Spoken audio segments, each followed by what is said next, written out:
Pasaste a mi lado con gran indiferencia, tus ojos ni siquiera voltearon hacia mí. Te vi sin que me vieras, te hablé sin que me oyeras, y toda mi amargura se ahogó dentro de mí.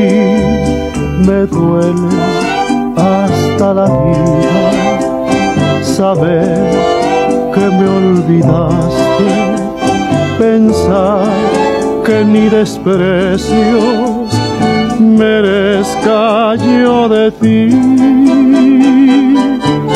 Y sin embargo sigues unida a mi existencia, y si vivo 100 años